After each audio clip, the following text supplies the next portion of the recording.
my biggest message I want to share to people is that you are creative the same way you breathe. So I can't teach you how to breathe because hopefully if you're listening to this, you've already got that one figured out. And I can't teach you how to be creative. Everybody's creativity, when we're talking about everyday creativity, is unique. So someone might think, I'm not creative. I'm an accountant. I just do numbers. I can't draw. But you are creative. When you're creating a pivot table, that's creativity. And that's facing uncertainty. It's facing failure. And it's battling those internal judgment monsters and the external judgment monsters. Welcome to the Midlife Reinvention Podcast. I'm your host, Kavita, and the founder of Power Purpose Play, a global community of women in midlife. I'm here to tell you that it's your time now to rediscover what has always been inside of you and bring that out into the world.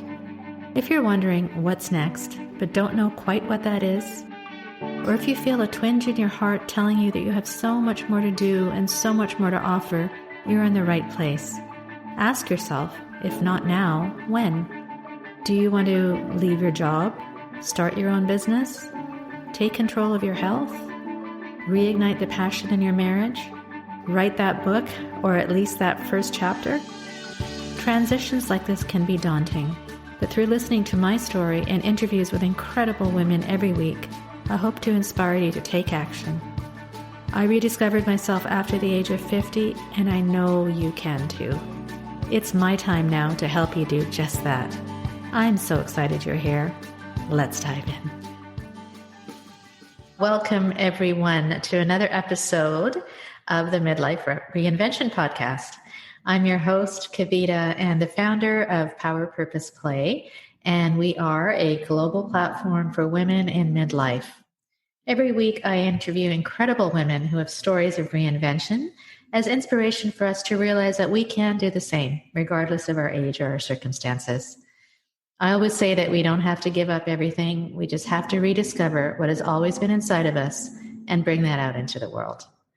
To that end, I have the pleasure of introducing you to this week's guest, whose reinvention story is unconventional, fascinating, and very inspiring. Today's guest is Caroline Brookfield. Caroline is a veterinarian trained in medicine, steeped in science and data, with an inner performer who loves to create and play. Caroline believes that if everyone took small, unconventional actions to embrace their inherent creativity, we could change the world. She was always up for a challenge like learning guitar, rock climbing, getting her kids to eat vegetables, surfing, meditation retreats with sniper rifles, the usual stuff. Caroline received her honors for her veterinary degree from the Ontario Veterinary College in Canada. She is a certified level 2 creative problem-solving facilitator and holds a certificate of professional management from the University of Calgary, also in Canada, where she currently lives. Her lectures go unheeded by her family, but the dog listens sometimes. So I love your introduction, Caroline. It's hilarious. Welcome so much to the show, and I'm just looking forward to our conversation. Thank you. I'm thrilled to be here. I've been listening to many of your podcasts and I've been finding them very inspiring. Oh, excellent. Yes, that's the whole intent really behind them. So I want to just jump right in because, as I mentioned in the introduction, your journey, you're a veterinarian and you just have such a varied background. And I know that you started an online jewelry business and now you're a motivational speaker on creativity. How did you go from one thing to the other? And just tell us about your story and how did you get to where you are today? Yes, thank you. It's very much one of those connect the dots looking backwards, not forwards situations. And I mean, going back to when I was a child and I loved animals, at that time, it was when I grew up in the 80s, it was which profession will you be? That was kind of the path that we were on. And so because I loved animals, it was predestined that I would become a veterinarian. So being quite driven, I remember getting concerned when I was 14 and I didn't have any animal experience because I thought I'm not going to get into vet school without that. And then I hit high school and I really discovered a love for performance and the arts and photography and not visual arts, like not drawing or painting, more photography and performance. Mm-hmm. And I really felt like I was stuck and I felt like I had to choose art or science. And honestly, I didn't want to live in a basement apartment all my life. And I didn't have didn't think I had the talent to do acting as a career. And I didn't really know how I would even start to become a cinematographer. And despite veterinary medicine being a highly competitive program, it seemed the easiest option. It was more defined and it was clear. So I went on to veterinary school. I've been a veterinarian since 1997, which has been a great career for me. And intentionally, one of the reasons I chose that career was because I do get bored and I wanted something that was flexible. And with a career as a veterinarian, I can do pretty much anything. I can work in an office in epidemiology. I can work with large, small animals. Like, it's very flexible. And I have had the privilege of doing that through my career. I've worked in zoos. I've worked writing technical documents and research, academia. And to get me towards public speaking, I took a job as a technical services veterinarian for a large company. And part of my job was to speak to groups of small groups or large groups. And I really, really liked it. That's unusual because a lot of people don't like public speaking. So that's great that you enjoyed that. Well, that's exactly right. Yeah. Kavita, I was like, nobody seems to like this. And if I like that, maybe it's a clue. And I think I got to a point, like I've heard many people say in your podcast, where I was accomplished. I was confident in my job, but I always kind of felt like, there's something else. This can't be just it for me. And I think that was where I was seeking with trying those different roles. And when I rediscovered my creativity through taking improv classes and acting classes, and I built 2 online businesses, but I hated running them. I love to build them. And so when I combined those, I felt like I had all these puzzle pieces in a box. I just didn't know how to connect them. So I had the piece that I love to speak. I had the piece that I love to educate, and I love data and science. And I had the piece of being generally a risk taker. People always think, how do you just do that? So in that process, I had a great business coach. And through that, I took stand-up comedy lessons and started doing stand-up comedy. Amazing. And it's incredible. All started to kind of come together. Was that, sorry? It's incredible. Yeah. It's not that incredible. It's just one of those things, like following the breadcrumbs, right? I'm following the breadcrumbs of what I like to do. And the idea of being a motivational speaker is the farthest thing from my mind. But when I decided I wanted to speak, because I enjoyed that, and people seemed to really like when I gave talks, because I try to make it interesting and fun, I thought, what am I going to speak about? And originally I thought I should speak to vets about something veterinary related. And I couldn't make those puzzle pieces fit. And it wasn't until I took a ton of time to reflect on, what do I love about building a business? That I love the creativity. And what do I love about public speaking? It's the ability to create presentation from scratch. So I put all those pieces together. And then as a scientist, I went deep into the data on creativity. And so that's how basically I got to where I am now, speaking about everyday creativity. Wow. I love the way you just go out and do things and you don't have any inhibitions about it. And I also love the way that you really are looking at what you're good at and what you love to do. And that's interesting that you describe that, because I'm running a course right now where what we're looking at right now is our inventory, especially when, for women, let's say midlife, we've done so many things.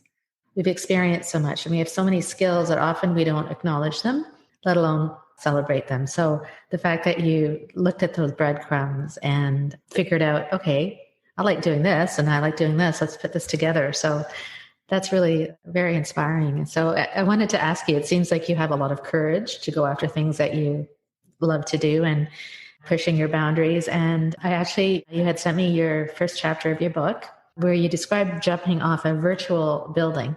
And I'll quote one of the quotes you said is, everyone has a different edge they seek, which I really like that quote. So how does one find the courage or the confidence to really push their boundaries? Yes. I mean, that's a challenge, and that different edge is different for everybody. So people might say to me, I can't believe you do stand-up comedy. That's terrifying. But they might be more willing to pick up the phone and do a cold call and a sales call or something than I am. So everybody has a different edge. And I think the trick is finding that edge. And other people have described this idea of your comfort zone, and then your growth zone, and then your panic zone. So the trick is to find that edge of your comfort zone into your growth zone without going into panic zone. I mean, we know people who live in the panic zone for different reasons, and that's where they're comfortable. But for most people, 85% of people just stay in their comfort zone. And I recently read a book called Live Wired by Dr. Eagleman, where he talks about neuroplasticity. And if we don't challenge ourselves, our brain shrinks. you have to use it. What is it? Use it or lose it. Use it or lose it. Yeah. So I think that we all definitely need to do that. And so how do we do that? The way that I do it is through a lot of self-talk and what I call objective risk assessment and mitigation, which is a big word for what's the worst that could happen. And screw it, let's just do it. So for instance, for stand-up comedy, people say it's terrifying, but objectively, like unless I'm doing stand-up in Red Deer, Alberta, such shout out as a joke to my colleagues in Red Deer, it's just a joke. Unless I'm in Red Deer, Alberta, I'm really not going to get hurt or maimed or killed if I do stand-up comedy, right? Yeah. Nothing bad is going to happen to me. And I remember at a larger event, I said to some fellow comics as we were waiting to go on, we were all nervous because it's a big crowd and a good show. And I said, well, what's the worst that can happen? Nobody's going to laugh, whatever. And they looked and said, why would you say that? That is the worst thing that could happen. I was like, no, the worst thing that could happen would be that I would die. Yes. And that's not going to happen. So I do a lot of like, what is the worst thing that can happen? And I think we talk about this idea of judgment of others. And I think what helps is that nobody really thinks that much about you anyway. Like when I think about if I go to a comedy, I put myself in the other person's shoes. If I go to a comedy event and I watch it and someone's not funny, I've forgotten about it the next day. Nobody really cares that much. And so that's what kind of fuels me to do my anything that challenges my comfort zone is to think, what is the worst that could happen? I love that perspective. It's just flipping it. We normally think, oh my goodness, what are people going to say? Or like you said, oh my God, they're not going to laugh. What's going to happen? And then we get ourselves into this tizzy, right? And I love the perspective is like, well, so what, right? Just do it anyway. Yeah. And I think what's important about that is the motivation to do it, to having that having your sight set on the motivation. And I always think I would rather be the person bombing on stage because that's happened than the person sitting in the audience saying, I've always wanted to do that. I really wish I could. So that's kind of what fuels my motivation is the fear of regret. Well, also, if you like, quote unquote, fail, that's learning, right? Anytime you fail at something, you're learning and then you're improving. So that's what I really think it's important in that lesson that you shared. So thank you. That was really great. So one of the things that I often talk about with my guests on this podcast is for women in midlife, especially, we get comfortable in our careers or in our different roles as mothers or wives or daughters or employees. And we get so comfortable that when you were talking earlier about that little voice inside of you, and for you and for me, we both listened to that voice and we did something about it. But oftentimes, many people don't. And it's because they have these obstacles that stop them, like whether they're inner obstacles or external obstacles. And I like asking this question to all of my guests because there's a different answer for each of it. But how would you say, what any tips to overcome those obstacles? Yeah, I think the obstacles are different and it goes back to the comfort zone. And this morning while I did my run, I listened to your interview with Emila Barras, and what she said really struck me and struck a chord with me, which is about practicing confidence and just taking action. And I believe the same thing. I think it's slightly different for me. I feel like the more you do, the better you get. So if you see someone who's doing something like for me, people might say, I can't believe I went backpacking solo for a year and a half and I do stand-up comedy and I seem to be a risk taker. Well, partly, I mean, it's a whole nother conversation, is I have ADHD and I was diagnosed later in life. So my reality is that actually kind of fuels my risk-taking behavior in some ways, not so good as when I was younger. So I think it's important to take on small challenges, which is what creativity does. Because anything you do that's creative is uncertain. Whether it's making a meal and adding a different spice to it, or whether it's choosing some different earrings for an outfit that you don't know if it really goes together. Those are all exercises in facing uncertainty and facing failure. And so I believe that creativity is a boot camp for facing those harder challenges in your life and facing those obstacles, because it's a muscle, like Emily said, you have to use it. So wear that scarf that you've never worn with that outfit before because you think it doesn't go. Like that seems like such an insignificant thing, but mentally, when we take that small risk to be creative, or when we sing out loud, in a public place, or when we step outside our comfort zone and speak up in a meeting, or offer a hygiene plan for the break room. Those are all examples of everyday creativity. It sounds very specific. Did that happen recently? Or? I think what I really want to, my biggest message I want to share to people is that you are creative the same way you breathe. So I can't teach you how to breathe, because hopefully if you're listening to this, you've already got that one figured out. And I can't teach you how to be creative. Everybody's creativity, when we're talking about everyday creativity, is unique. So someone might think, I'm not creative. I'm an accountant. I just do numbers. I can't draw. When you are creative, when you're creating a pivot table, that's creativity. And that's facing uncertainty. It's facing failure, and it's battling those internal judgment monsters and the external judgment monsters. And the more we do that with creativity, where it doesn't really matter, who cares if you paint a picture and it doesn't look good? Don't share it with anybody. Who cares if you make a meal and it doesn't taste as good as you wanted it to? No one's going to die. Right, so the more you do that, the more you feel confident when those other obstacles come up in parts of your life where you really want to push yourself out of your comfort zone. Yeah, I was going to ask you about everyday creativity, but you mentioned that, and that I think that's so important, because we kind of stay in our boxes, right? And we forget what it was like when we were kids, and playing in the sandbox or whatever we did as kids. We didn't care. And as we grow up, as we become adults, and we, again, back to the roles, we tend to stay in our boxes, and we lose that creativity that we had as children. So why do we do that? I mean, what's the reason? Why do we lose that? Well, when I was a kindergartner, I was a creative genius.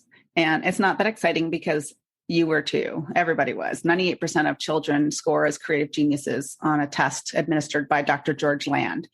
Adults, 2%. So you're exactly right. And I don't know that we necessarily lose it so much, is that we suppress it.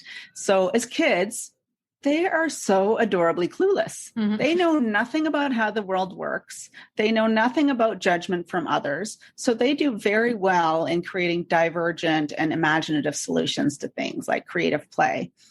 But there's a reason we lose it, because if we were as adorably clueless as a kindergartner our whole life, we would all die, because we wouldn't know how the world works. We wouldn't create the shortcuts and heuristics that keep us safe. Like, don't put your finger on a hot stove. We do that once, we don't do it again. So there are reasons that we kind of evolutionarily or have adapted to shortcuts and things that limit our creativity, but we have the capacity to tap into that childlike creativity if we do it intentionally, and we know the conditions we need to create that ability to tap into it. Interesting. Does that relate to what you term creative resilience, or is that a different concept? Well, it's all a big puzzle, big messy puzzle. I mean, It all fits in together. I mean, the resilience comes in with that ability to do something without concern about what other people think. Right. And it's also the ability to reserve judgment of yourself. So when we look at creativity, we're looking at divergent, which is the what if or any possibility creativity. We tend to quickly jump in with our executive analytical mind, think, nope, that's a bad idea. That'll never work. And we probably do a lot of that unconsciously. And the resilience comes in with this ability to face failure and saying, well, we're going to try it, and letting yourself express yourself a little bit. Where creative resilience really comes in specifically is in the research looking at a dimension called tolerance of ambiguity. They've looked at this a lot in physicians and in the workplace. And what they find is tolerance of ambiguity, which is the ability to sit in the discomfort of uncertainty, essentially. And some of that is genetic. So some people cannot handle uncertainty at all. Some people have a higher tolerance, but having this tolerance of ambiguity is highly correlated with resilience, and it's highly correlated with creativity. So that's where this creative resilience comes in. If we practice creativity, we practice sitting in uncertainty and going ahead anyway. We practice facing failure and judgment of ourselves and others. And what is resilience except for failing and getting back up again? So it's all interrelated in that way. Interesting. Yeah, I have a science background as well. So I just find it really fascinating that you're looking at it from being a scientist, a scientific perspective. So You touched a little bit about science and creativity. Is there any other basis or any other scientific explanation behind why creativity is so important in our lives? Hi, my friend. Kavita here. Do you often feel blocked from moving forward? We all feel that way at times. These are referred to as energy blocks. I've created a short, actionable PDF guide to help you release your negative energy blocks. Click the link in the description to download it now for free. Now, let's get back to the episode. Yeah, I mean, there's a ton of science and data behind what the benefits are of everyday creativity. And I say everyday creativity specifically based on the work of Ruth Richards, because there isn't even consensus in the creativity space on what is creativity. So some people believe creativity is taking an idea and executing on it that needs to be unique and useful and accepted by your peers as something outstanding. But everyday creativity is what I speak about, which is the making a meal and finding a shortcut to work and doodling on your journal. So the evidence behind everyday creativity shows that if we do something creative today, we will actually be happier tomorrow. Creative employees have up to 30% higher job performance ratings. They are half as likely to be looking for a new job. They're more engaged, they're more productive, they're more satisfied. And on a personal level, if we're creative, it makes us happier, and that makes us want to create more. And it also builds that tolerance of ambiguity. So when you're facing uncertainty like the last year and a half, the hope is that by building that tolerance of ambiguity, you can be more confident in those changes and kind of go with the flow a little bit more instead of resisting and feeling really anxious. We just talked about this last year, and that just brings up something in my head, is that since we've had this unprecedented time of COVID and we've all been home, and do you feel it in your talks and in speaking with organizations and individuals that people are looking into being more creative or to tapping into their creative self more because maybe they have perhaps more time because they're not commuting to work every day? Or is that something that you found? Well, the companies that approach me are definitely looking for it because obviously that's what I offer. I think a lot of companies are very much stuck in crisis management mode, and it's very difficult to be creative when you're reacting and in crisis management mode. So I think that from an organizational perspective, I think that it's a challenge, but it's low-hanging fruit, Kavita. I mean, 18% of people feel that they can take the risks at work to be creative. But there's immense benefits to the team, to the individual, to the organization for creativity. So I think it's very short-sighted to think of it as just for grandmas and artists or fluffy, like macrame. Like we're not finger painting in the boardroom here, right? Like creativity is an applied skill, and there is rigor and there's science and data and structure behind it. Everybody can learn to be more creative, even if they feel like they're not creative. So you can definitely bring that into organizations, and that's what I do. So I think that people are looking for it, but nobody wants to call it creativity. I've even been advised not to call what I speak about creativity because it's kind of a dirty word. Like they want innovation or think differently or problem solving. Like creativity has this negative connotation to it, which is interesting. That's strange. The rebel in me resists it. I'm like, no, it is creativity. Yes. That's the answer. Yeah. I'm not going to dilute it down to fit some corporate paradigm. So I think it really depends on how open the corporation or the team are to stretching their comfort zone. And that comes a lot down to the psychological safety in the organization.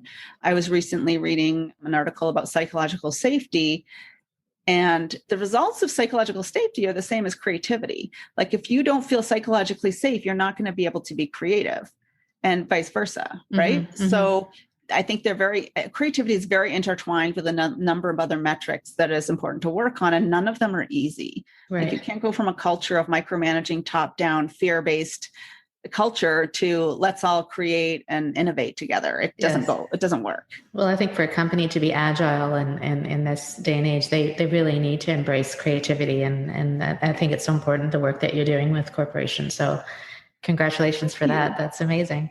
You had, I know that you're working on a book, and you had mentioned 5 ways to build a creative mindset. And people like to have, lists or things that they can follow. So maybe you can kind of go over how does one build a creative mindset? Well, I think it goes back to that idea of breathing. So I can go to a yoga retreat and learn how to do different types of breathing to make my life better and breathe more effectively. It's the same as creativity. And I'll be honest, Kavita, I got tired of reading boring creativity books, which to me doesn't make any sense. I mean, they weren't boring to me because they're interesting with the data and the results, but these heavy books about creativity. So I wanted to write something a little bit lighter. And I think with my ADHD, I struggle. I read so many books. But I say I'm like a monitor with no hard drive. Like I'll read a book and the next day someone will say, what was it about? And I'll say, think of 1 or 2 points. So I like things that for me are clear and actionable. So I'm writing this book, hopefully will be published soon. And it's a really fun and lighthearted look at creativity. And like you said, I have an acronym for the 5 habits you can do to engage a creative mindset, but nobody wants to know, like, this is the other thing. Companies sometimes are a little scared when I talk to them about these. So it spells out dance. The acronym stands for daydream, ambiguity, novelty, curiosity, and editing later. I couldn't think of a good last letter to make a good word. Can you say that again? Repeat. So daydream. Daydream. Okay. Ambiguity. Yes. Novelty, curiosity, and editing later. I love it. A company that's kind of micromanaging top down does not want to hear that we should let our employees daydream. From your science background, you'll appreciate this. So daydream is engaging our default mode network, which is one of the parts of creativity. And they found that by accident. And they found it when they asked people in an MRI evaluation to think about nothing. And they found that when we're thinking about nothing, we're actually engaging parts of our brain they didn't know communicated.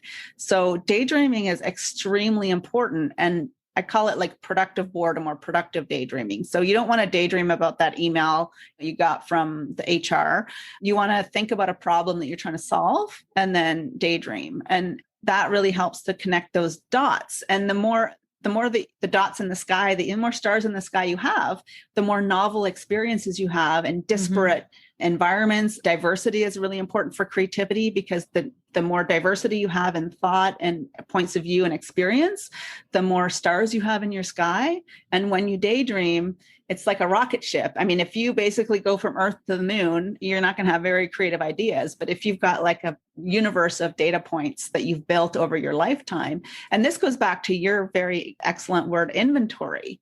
So when you're building those experiences with novel experiences and pushing yourself out of your comfort zone to try something new, pick up a fishing magazine, take a basketball class. Those are all stars in your universe, and they're your inventory, like you said, that will help to connect the dots in a unique way that nobody else can connect and come up with an amazing insight. But you don't know you're doing it, and you don't recognize that those are the things that contributed to this amazing insight. Right. It's kind of like when you're dreaming, right? When you go to sleep and you dream, and then all of a sudden you have this amazing idea, and it's like, oh my God, I got to get up and write it down. And I had a conversation with another person on my podcast, and we were talking about that. And oftentimes people won't get up and write it down, but it's just capturing, right? It's capturing that moment, and that can happen in dreaming or in daydreaming or night dreaming, right? So yes, interesting. One of the things I love about insight, I'm going to share this because I know you're a nerd like me. When you have an insight, which is what it is, an insight is always right. So when you have that aha, there's no like, oh, is it right or wrong? You know it instantly, it's right.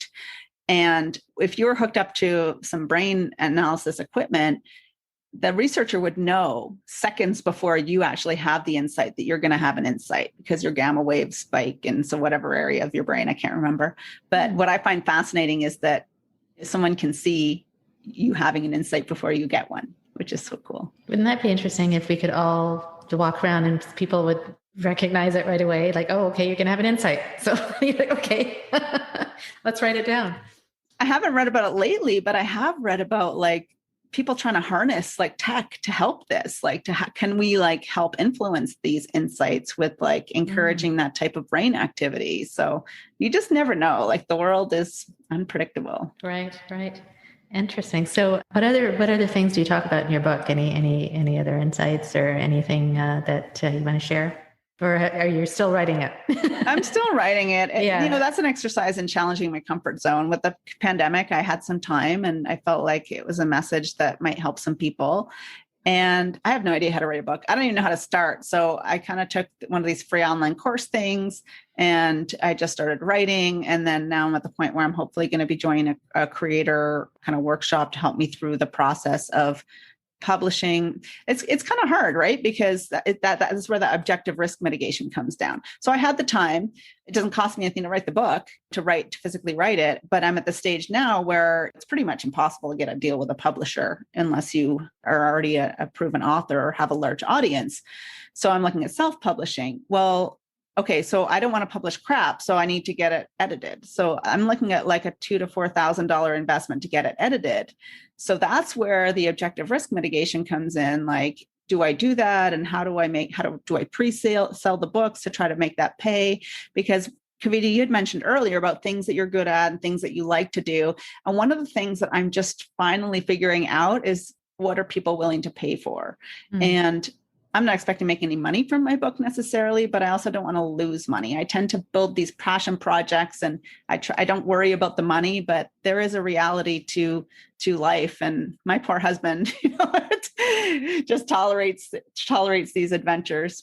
You'll be being realistic. You have to like go after your creativity and go after your passions, but also have a bit of a realism as that, wow, can this be something that maybe even if somebody's, for example, considering they're unhappy with their work, let's say, right? And they're not motivated, but they have this passion project that they've been working on.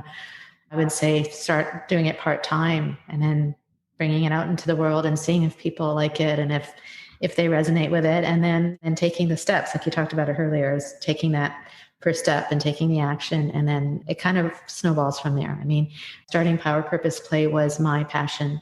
And as it went on, I've met so many incredible people along the way, and it's gotten into this thing that it's gotten into its own life, and it's just incredible. And I never thought I'd start a podcast.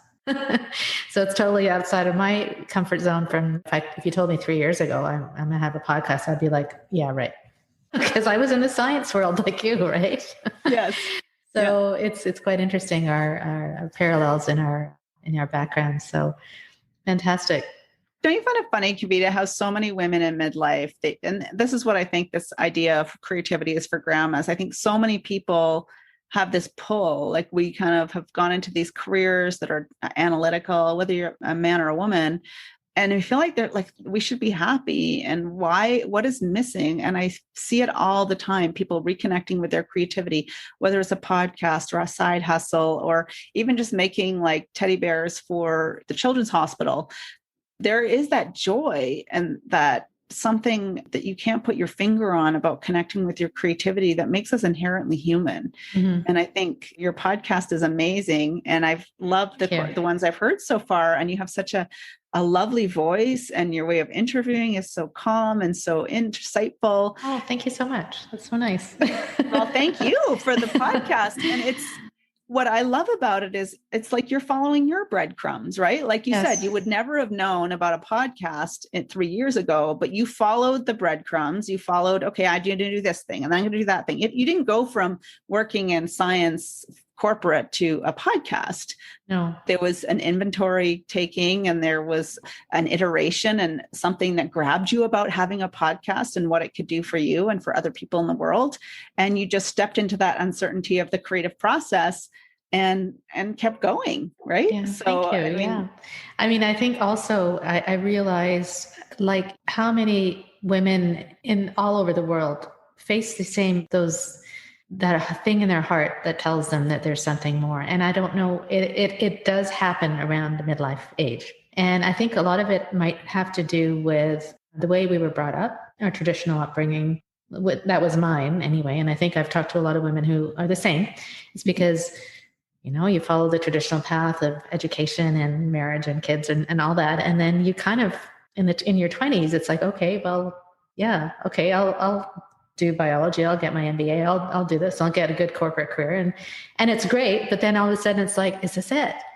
So being able to tap into that and listen to it is so important. And that's solely the reason, one of the main reasons I've created this podcast is to encourage women to listen to that little voice, yes, to tap into their creativity and to just go for it. And what's the worst thing that can happen, right?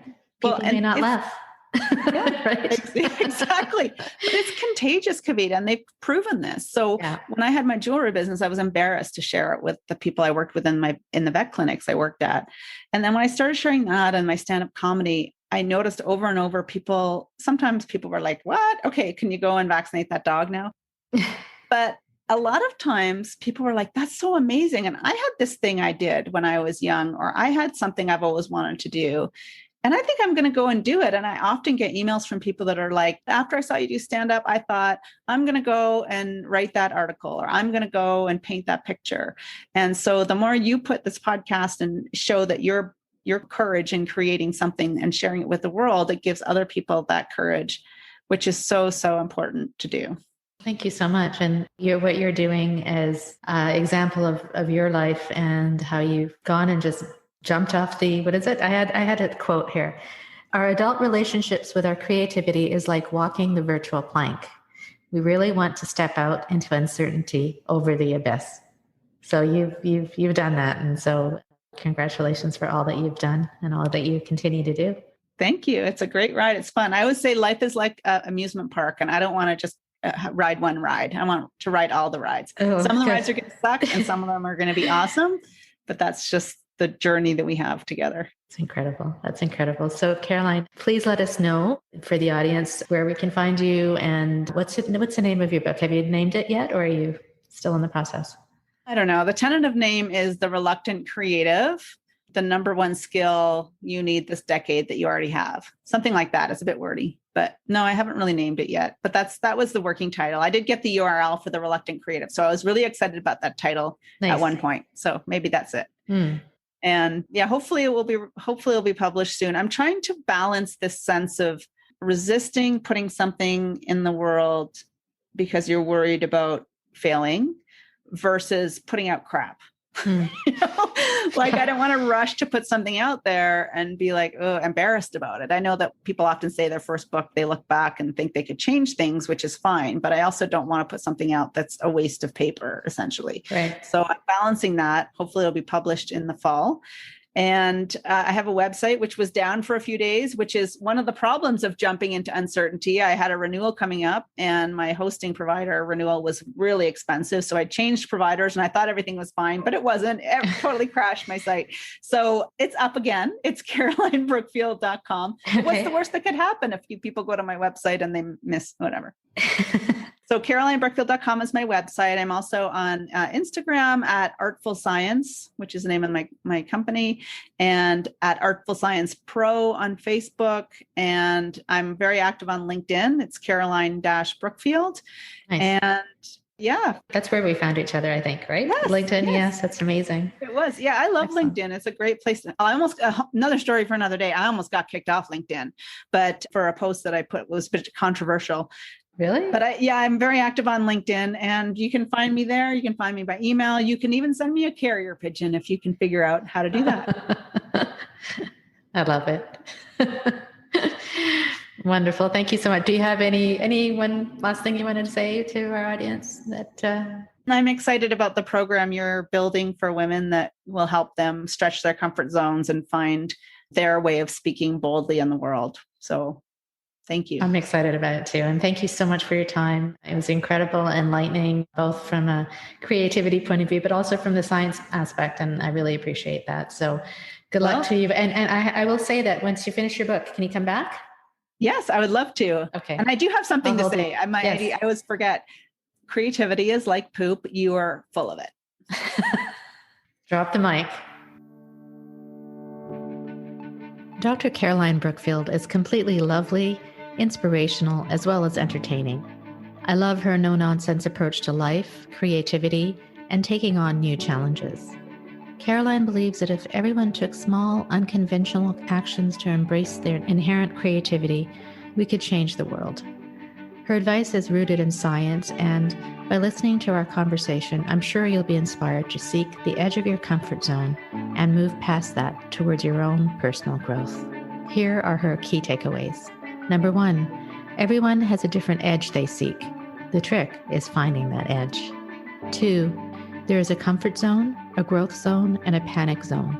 The trick is to find the edge of your comfort zone into your growth zone without going into your panic zone. 3, challenge yourself through self-talk and objective risk assessment. Or, what's the worst that could happen? Or, screw it, let's just do it. 4, the fear of regret can fuel your motivation. 5, anything you do that's creative is uncertain. Creativity is a boot camp for facing those harder challenges in your life and facing those obstacles. 6, you are creative the same way you breathe. Your everyday creativity is unique.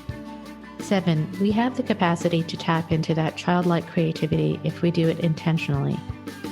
8, if we practice creativity, we practice sitting in uncertainty and going ahead anyway.